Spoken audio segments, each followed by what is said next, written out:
In this video, I'm going to review this underbody air gun from TCP Global, which I got on Amazon for £30.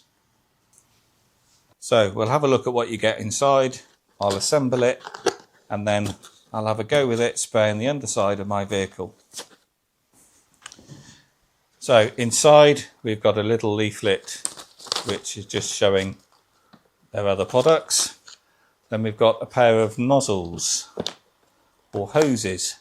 So this one has got a 360-degree spray on the end, and you use these for poking inside the chassis rails or any cross members. The PVC hose is rather thick, not thick, stiff. It's not very flexible, but anyway, that might help if I warm that up a bit. And then the other one has just got a straight through nozzle there. So that's just an extension wand really.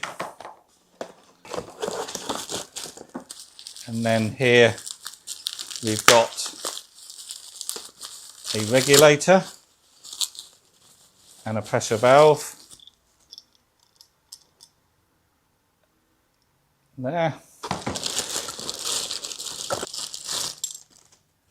There we've got the gun with an adjustable nozzle on the end.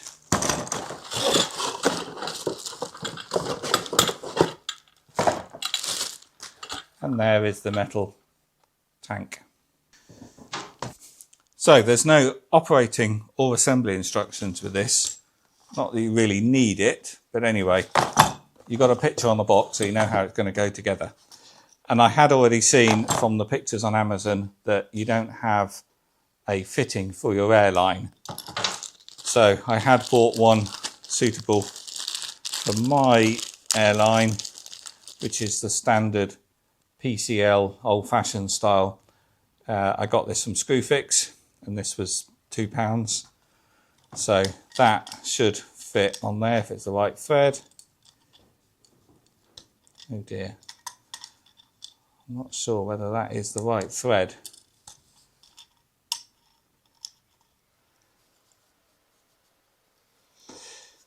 Yeah, it only goes on about half a turn.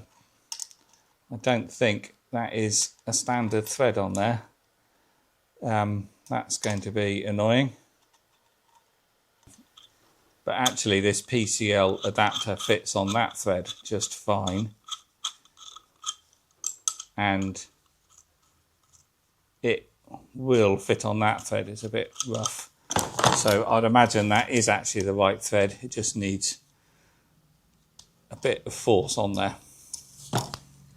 So I'm going to assemble this, but I'm going to use some PTFE tape on all the threads so they make a nice seal, and then we can try this. So that's all assembled, and you just need a 16mm spanner for that. And obviously you can unscrew the nozzle there when you want to use one of the wands. And the other thing I'll just show you there is that pickup feed or pickup tube is angled so it gets to the edge of the pot. So today I'm going to spray the underside of this Nissan Navara pickup using Bilt Hamber Dynax-UB. And there's a separate video on the channel if you want to know more about how I've treated the underbody of this Navara pickup. So previously I tried this gun, which was in a free accessory kit that came with a compressor, and it didn't work at all. It's obviously designed for much thinner product. So let's tip the Dynax-UB into the new tin. And this has simply got a twist lock or sort of a bayonet fitting. So I've just discovered if you tighten this too much, it then slides off the other end of that sort of bayonet fitting. So it doesn't go particularly tight anyway. I assume that will be airtight. So reading on the box, it says the rated pressure is 45 to 100 psi. That's 3 to 7 bar. The maximum pressure is 130 psi, which is 9 bar. So my airline, or my compressor, is 110 psi. And one of the reasons why I chose this one is you've got a gauge and a regulator here. So I should be able to then drop that down. Yeah, so this is saying 100. So I should be able to drop the pressure down on this to get it a little bit lower. However, I have just tried it and it doesn't seem to work like that. It's either all or nothing. So if I adjust this in, the pressure goes to 0. And if I adjust it out, it just goes to 100. So I'm not sure whether this is just regulating it to 100 or my airline is at 100 and this is absolutely doing nothing. But it works just fine. So it's at 100 psi and I've just done a bit of spraying and it's working fine. The other thing this does is add quite a bit of length to the handle, and by the time I've got my airline on, it all is a bit long and a bit unwieldy. So I might find that I might take this regulator off and just connect the airline straight into the handle. But anyway, seems to be working just fine.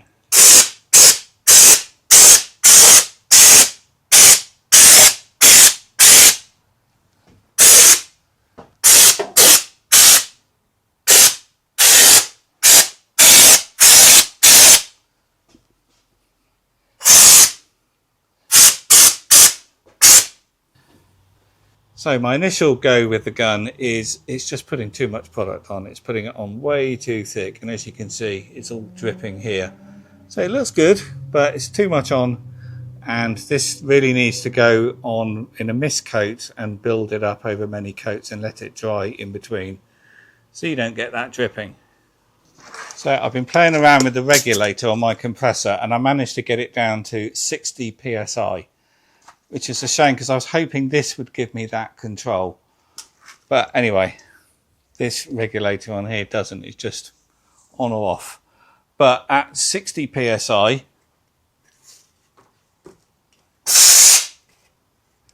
I do seem to be getting a bit of a better spray. But as you can see there, the handle has got too much play in it. And if you don't pull it dead straight and a bit of an angle like that, it doesn't push the pin in very well, and often you are doing this at an angle and this handle is just too floppy. So far my initial thoughts on this gun is it's not very good, but at least it is spraying it up there, which is more than what the other gun would do. So let me just continue with this and I will give you my final thoughts when I've used it a bit more. So I'm using the gun, but it is difficult to get it on thinly, which goes against the Bilt Hamber instructions.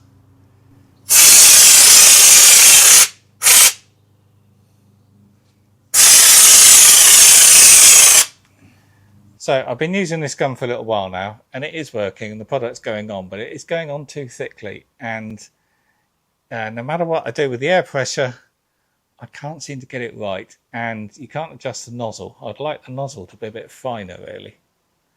I have tried thinning the product with white spirit, which does help a little bit, but it still chucks it on at quite a rate. But the biggest problem by far is the lid on the tin here. This bayonet fitting is absolutely useless. And in the middle of spraying, this bottle fell off, and it's gone all over the floor and all over me. Luckily, it landed on the floor, bottom side down, and it didn't spill too much, but it could have made a much bigger mess. So just for that alone, you shouldn't buy this gun. So if I do that up, so the little peg there is now engaging, but that's still loose, it's still loose. Now that's gone finger tight. And if you want to do it up a little bit tighter, we're then off the other side. So you can see where the little pins are, which then are locking down into this groove in the bayonet fitting. So that's now engaged, but the lid is loose, the lid is loose, the lid is loose. Now the lid is getting tight, but it's still not what you would call tight. And there, that is now on. But look how much more that comes off there, and we're now off the other side. So you have to be very gentle when you do this up. And it's there, but 1 millimetre more and we're off. So consequently, that's why it fell off when you're using it. It just doesn't go up tight enough. It's pretty useless, to be honest.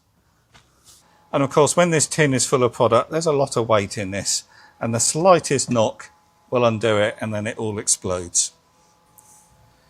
So I don't think I'm even going to try to use the wands on this, because basically I've lost confidence in the product. That tin falls off far too easily.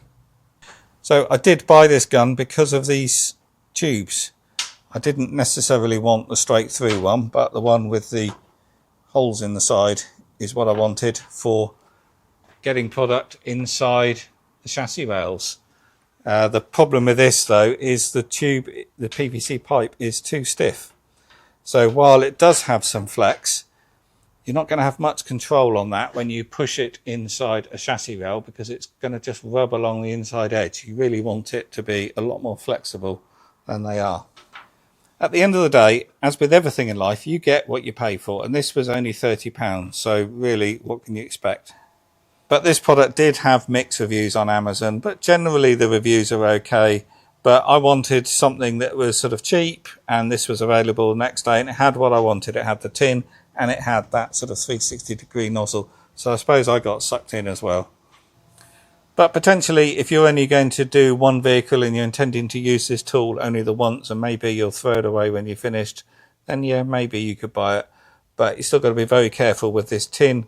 And if that flies off when you're in the middle of spraying, then yeah, it's not really worth it. So my overall conclusion is I regret spending the money, and as always in life, you get exactly what you pay for. So this truck is pretty much done, but I have just tried injecting the cavities using this 360-degree hose that came with this air gun, but this is useless. Just air is coming out of here. Even though the product is getting down the straw, it seems to be getting blocked here and not coming through the nozzles. Even though the nozzles are quite big, so I don't know why, and I have thinned it with white spirit as well, but it just isn't coming out, it's just getting air. So overall, I found this air gun to be absolutely useless. It's so risky using it because the tin falls off, doesn't lock into that base properly. But anyway, I've got a new air gun coming, which I bought on Amazon. So my advice would be to buy that one, which I'll link in the video description below. And I'll do a review of that, because when that one comes, I will redo the inner box sections again.